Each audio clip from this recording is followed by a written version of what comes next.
Now here we are going to create set of stacks class, which is solution to our problem of stack of plates. Now here I'm going to create a new file which is called set of stacks.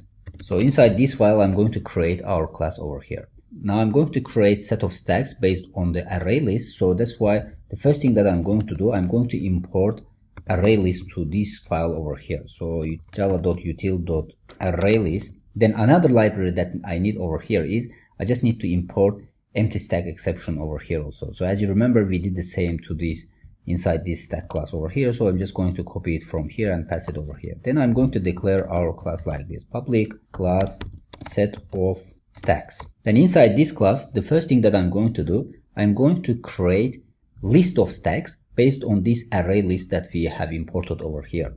So it's going to be like this: array list, which will be the type of the stack. So in this case, this stack is the stack class that we have over here. So the name of this list will be stacks. So set of stacks. Then it's going to be new array list stack. I'm just going to copy it from here and pass it over here.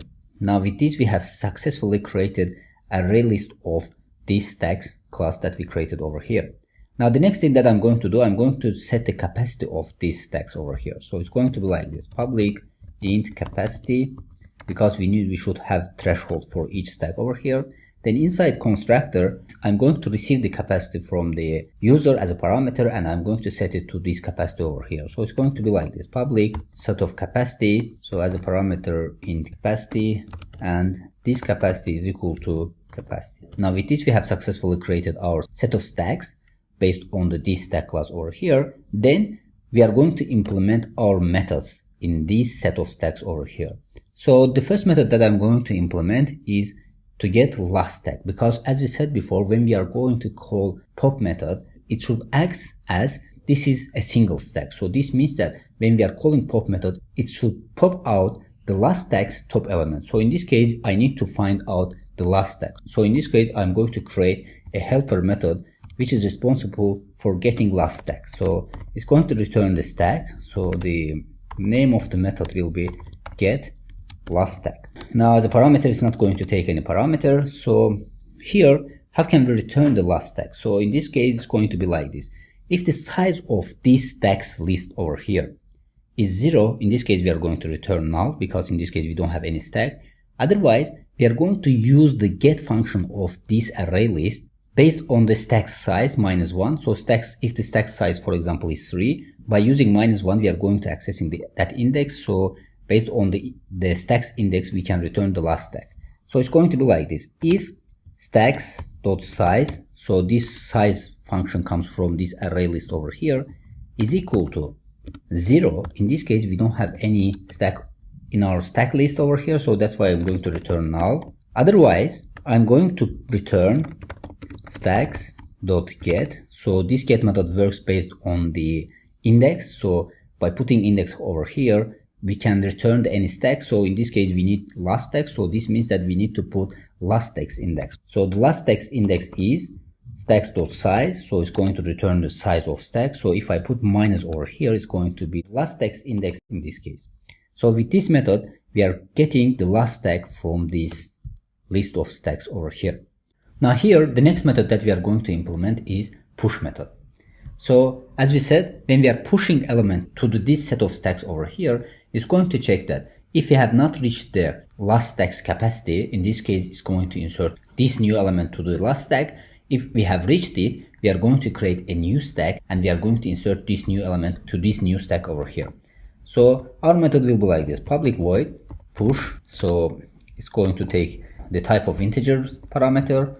So then here, the first thing that I'm going to do, I need to find out the last stack. So I'm going to create a stack, which we will get using this last stack method over here. So if I call last stack method, it's going to return the type of stack. So I'm going to set it to this last stack over here. Then after doing so, we are going to check that if last stack is not null and last stack is not full, so in this case, we can add element to this last stack over here. So the if condition will be like this: if last is not equal to null and last is not full, so I'm going to put it like this: last dot is full. So this means that by putting this exclamation mark over here, we are checking that if it is not full, then in this case, we can insert element, we can push this element, new element, to this last stack over here. So I'm going to call last stacks push method with the value of this v over here. So with this, we have successfully inserted an element at the top of the last stack over here. Now then, if the last stack is full, in this case, we must create a new stack to put this new element to this new stack over here. So in this case, it's going to be like this. So here, I'm going to create a new stack in the else condition. So new stack will be new stack with the capacity, because all stacks in our set of stacks have to be in the same capacity. So it's going to be the capacity. So it's going to take as a parameter capacity. This capacity parameter comes from when we are declaring the set of stacks over here. We are setting it, so it's going to be the same capacity variable value that we have over here. Now, after creating this new stack, we are going to add this new element to this new stack over here. So this means that's going to be like this. Stack.push is going to add this element. So with this, we have not finished because we have created a stack, but we have not added this stack to our set of stacks. So this means that this stack over here has to be added to these stacks over here, which is the type of array list. So in this case, we need to call add method of the array list. So it's going to be like this, stacks.add, and we are going to add this stack over here. Now with this, we have successfully added this new stack to this set of stacks over here. Now with this, we have completed this push method over here. So basically what we are doing over here is we are checking that if the last stack is not full, then we are inserting all elements to last stack over here. If it is full, then in this case, we are creating a new stack and adding this element to this new stack and adding this new stack to this set of stacks over here. Now with this, our push method is completed. Now the next method that we are going to implement is pop method.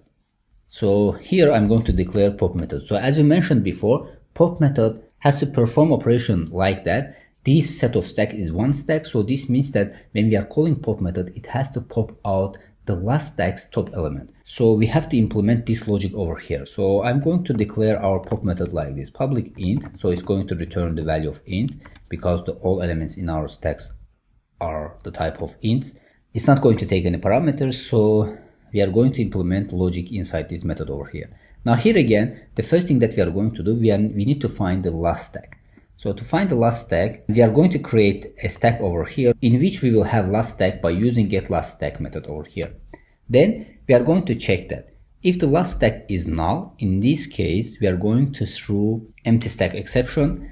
Otherwise, we are going to call pop method from this stack over here. So if last is equal to null, in this case, I'm going to throw empty stack error, empty stack exception. So if it is not null, then in this case, I'm going to create a new variable, which will be the result, in which we will have the element that comes from the pop method of last stack over here. Then we are going to check that if the last stack's size is equal to 0 after removing this element over here, in this case, we need to remove this stack from the set of stacks. So here, after removing the element, if we identify that the last stack size becomes 0, so in this case, we are going to remove that stack from the set of stacks over here. So I'm going to put if condition like this. If last.size is equal to 0, in this case, we are going to call set of stacks remove method, remove. So we need to provide the index of the last stack. So to do so, we are going to get the size of stacks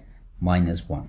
So with this, we are accessing the last stack in our set of stacks and we are removing last stacks from here. Then at the end, we need to return this result value over here. So I'm going to put it like this, return result. So with this, we have successfully implemented push and pop methods for this set of stacks over here. Now let's see how this is working in practice. So inside main class, instead of creating a new stack over here, I'm going to create based on the set of stacks. So set of stacks. So here again, we will have 3. So I'm going to call push method and then we are going to print out pop method. So let me just call push method, for example, 5 times. 1, 2. So then we are inserting 3, 4, and 5. Now here, first it's going to insert these 3 elements to the first stack. Then it's going to insert these 2 elements to the second stack. When we call the pop method for this new stack over here, it has to return these 5 over here because the 5 is the last element that we have inserted. So it's going to be the pop element in our stack. So if I run our code, Now you see that it's returning 5. So this means that it's acting the way that this set of stacks is a single stack. So when we are calling pop method, it's removing the last stack's top element from the stack over here. So everything works smoothly. Now here, the next thing that we need to implement, as you remember in our question, we have follow-up. In the follow-up, it says that implement a function which is pop at.